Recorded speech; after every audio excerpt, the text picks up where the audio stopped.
Hello friends, good evening. કેમ છો બધા? સ્વાગત છે તમારું મારા આજના નવા. તો ફ્રેન્ડ્સ, આજે ઇવનિંગ થઈ ગઈ કારણ કે કાલે જોબ હતી, તો નાઇટમાં જોબ કરીને આવી હતી. તો આઈને સૂઈ ગઈ હતી, પાછી ઉઠી અને ખાઈને નહીં ધોઈને સૂઈ ગઈ હતી. તો હવે ઉઠી છું તો વિચાર કર્યું કે વસ્તુ ખાવાનું બનાવું.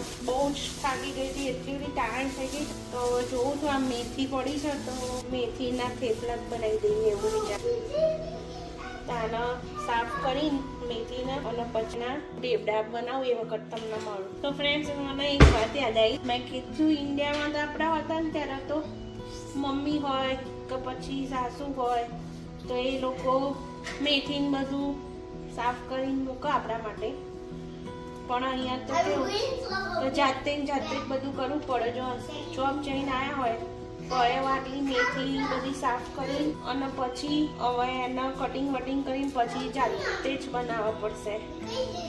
એટલો બધો કંટાળો આવે ને જોબ જઈને આવ્યા હોય તો આ બધું સાફ કરવા બેસવાનું. આમ તો હું સૂકી મેથીને જ બનાવી દઉં છું ફ્રેન્ડ્સ ઢેબરા, પણ હવે આ મેથી પડી છે પછી બગડી જાય એના કરતાં મેં કીધું લાઈને હવે ફટાફટ આમાંથી જ બનાવી દઈએ મેં કીધું.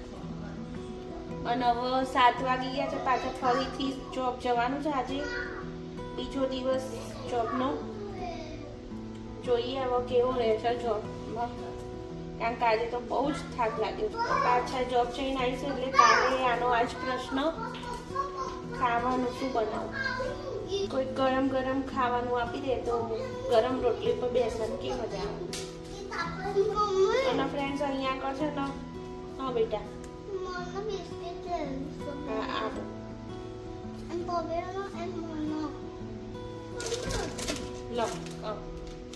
બિસ્કિટ. તો ફ્રેન્ડ્સ, અહીંયા આગળ રોજ બહારથી લાવીને ખાવાનું પરવડે નહીં, કારણ કે અહીંયા ખાવાનું બહુ જ કોસ્ટલી આવે બહારથી.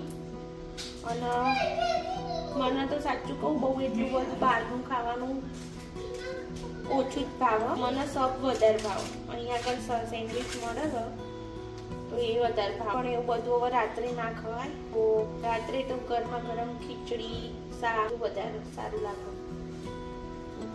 થેપલા, મરચા, ચા. તમારામાંથી કોને એવું સાદું ખાવાનું ભાવે છે એ મને કોમેન્ટ કરજો, જો ભાવતું હોય તો મારા જેવું. આટલી બધી તો અત્યારે હવે સમારવા નહીં બેસું, પણ જેટલી જોઈએ છે એટલી અત્યારે કરી દઈ. પછી જો ટાઈમ વધશે ખાઈ પીને તો બાકીની મેં કરી દઈ. તો ફ્રેન્ડ્સ, જો ઢેબરા બનાવવા માટે મેં છે ને અહીંયા ઘઉંનો લોટ લઈ લીધો છે. ફ્રેન્ડ્સ, હું બાજરીનો લોટ હોય તો નાખવાનો, ના હોય તો ચાલો. ખાલી એમાં 2 ચમચી બેસન નાખી દીધું. હવે એમાં તલ નાખીશું, પછી અજમો, હળદર પાવડર, લાલ મરચું. ફ્રેન્ડ્સ, આજે ગ્રીન ચીલી નહીં મારી જોડે એટલે હું લાલ મરચું થોડું વધારે નાખી દઉં.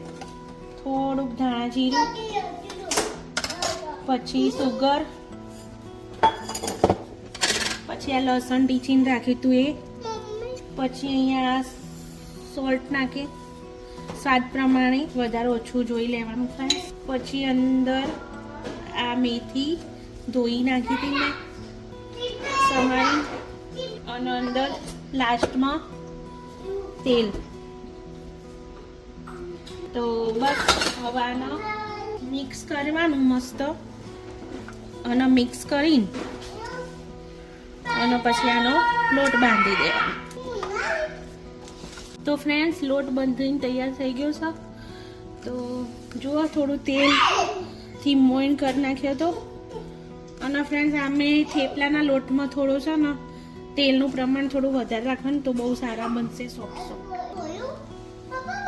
મમ્મી તને ખાવાનું કોને શીખવાયું? ખાવાનું એટલે ખાતા કે બનાવતો? નાનીએ બનાવ્યું શીખવાયું તું તને? હા, નાનીએ બનાવતા શીખાય તું મને. એન ચાય તે નાની તને શીખવાયું? શીખવાયું તું તને? તો જો અહીંયા ઢેબરું બનાવવાનું સ્ટાર્ટ થઈ ગયું છે. ઢેબરા થઈ જાય એટલે વણાઈ જાય એટલે આમાં નાખી દેવાનું ચડવા માટે.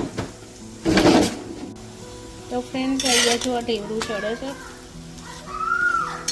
તો જુઓ ફ્રેન્ડ્સ, મસ્ત મજાના ઢેબરા તૈયાર થઈ ગયા છે. તો આવી જાઓ ખાવા માટે.